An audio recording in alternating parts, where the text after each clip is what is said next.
Hello दोस्तों, नमस्कार। चलिए चलते हैं आज के वीडियो में और आज देखेंगे कि वैट क्या है। ठीक है। वैट के विषय में काफ़ी लोगों ज़्यादा के मन में डाउट बना रहता है कि वैट क्या है, ये कैसे लगता है, कैसे काम करता है। तो आज वैट के बारे में देखेंगे कि वैट क्या है। ठीक है। देखिए, वैट एक प्रकार का कर है, यानी कि वैट एक प्रकार का क्या है, कर यानी कि टैक्स है। ठीक है। और ये कैसे टैक्स है, एक अप्रत्यक्ष टैक्स है। ठीक है। यानी इनडायरेक्ट टैक्स है। ठीक है, तो इसके बारे में आज देखेंगे। चलिए चलते हैं।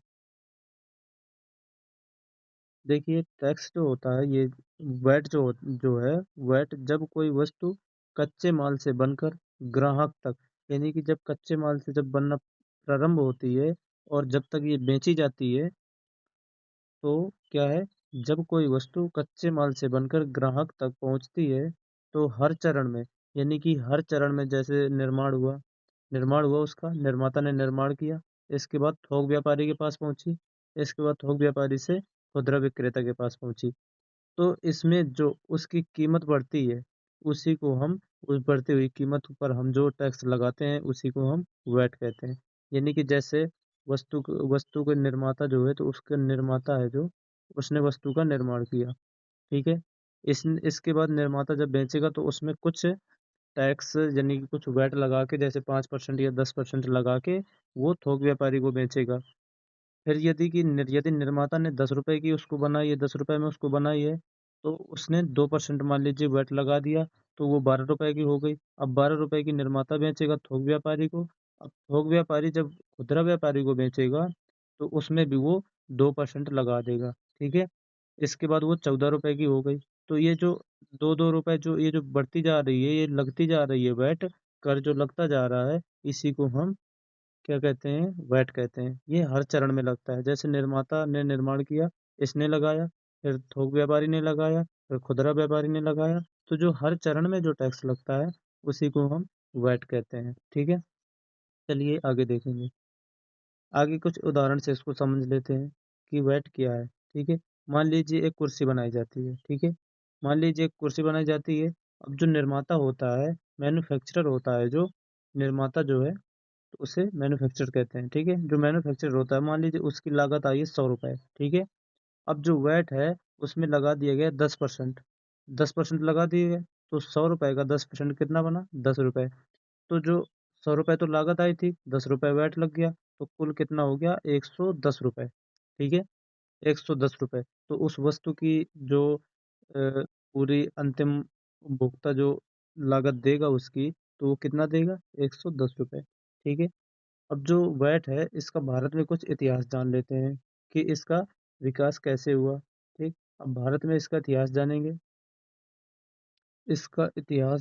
अब थोड़ा चेंज कर लेते हैं। ठीक है।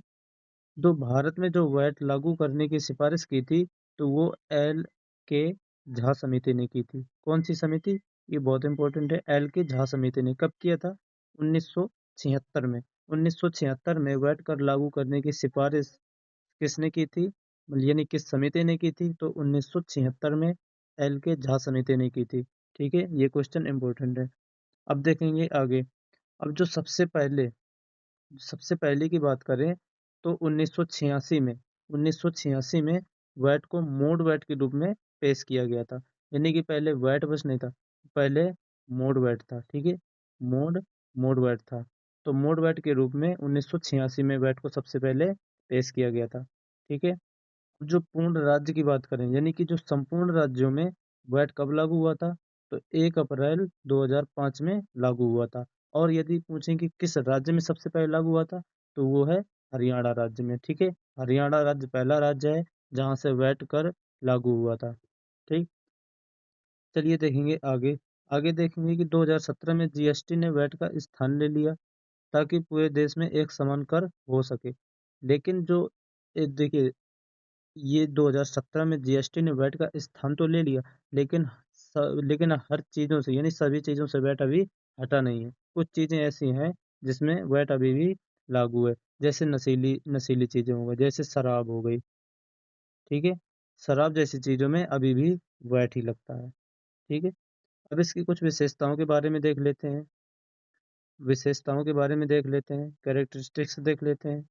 तो इसका जो पहली विशेषता है वो है बिंदु बिंदु कर, यानी कि मल्टी पॉइंट टैक्स। ठीक है, बहुबिंदु हो गए। ठीक है, ये क्या होता है बहुबिंदु?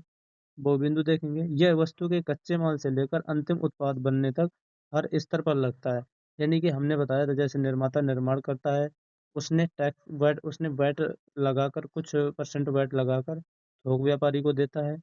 अब थोक व्यापारी कुछ परसेंट वैट लगा के खुदरा व्यापारी को देता है। तो ऐसे जो हर चरण में जो लगता है वैट टैक्स, उसी को हम उसी को हम बहुबिंदु टैक्स कहते हैं। ठीक है, अब देखेंगे कि उपभोग कर। उपभोग कर, इसका अंतिम भार उपभोक्ता पर पड़ता है। यानी कि जैसे पहले निर्माता ने निर्माण किया, उसने थोक व्यापारी को बेचा, फिर उसने खुदरा व्यापारी को बेचा, और खुदरा व्यापारी उपभोक्ताओं को बेचेगा। तो जो सबसे अधिक टैक्स देगा वो खुदरा व्यापार वो सॉरी उपभोक्ता ही वहन करेगा। तो इसका अंतिम भार जो पड़ता है वो उपभोक्ता पर ही पड़ता है। ठीक है, अब इसकी पारदर्शिता की बात कर लेते हैं। पारदर्शिता की बात करते हैं, क्योंकि हर स्तर पर इनपुट इनपुट क्रेडिट मिलता है, यानी कि इसमें कुछ छूट मिल जाती है, इसलिए कम चोरी करना कठिन होता है। मतलब इसमें चोरी करने की जो है तो कम संभावना होती है वैट में। ठीक है, अब देखेंगे कि कैस्केडिंग प्रभाव क्या होता है।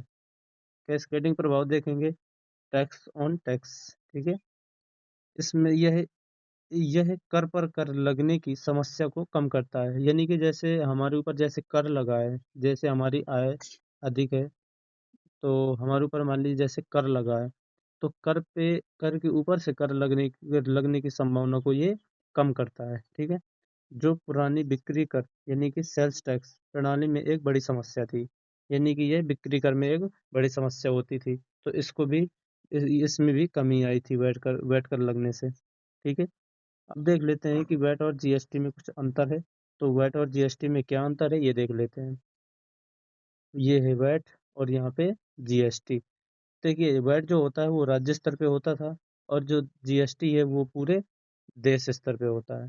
ठीक है, यानी कि पूरे भारत में क्या केंद्र स्तर पर। ठीक, अब जो वैट है ये अलग अलग राज्यों में लगता था, और जो ये जीएसटी है वो एक समान प्रणाली यानी कि पूरे देश में एक समान लगती थी। ठीक, तो ये कई टैक्स लगते हैं इसमें, बताया तो जैसे निर्माता निर्माण करता है, फिर थोक व्यापारी को देता है, फिर खुदरा व्यापारी को देता है। तो यह कई टैक्स लगते थे, और यह एक ही था जीएसटी, और ये कम था और यह ज़्यादा है। ठीक, इतना आप जान गए होंगे। तो आई होप दोस्तों आपको समझ में आया होगा।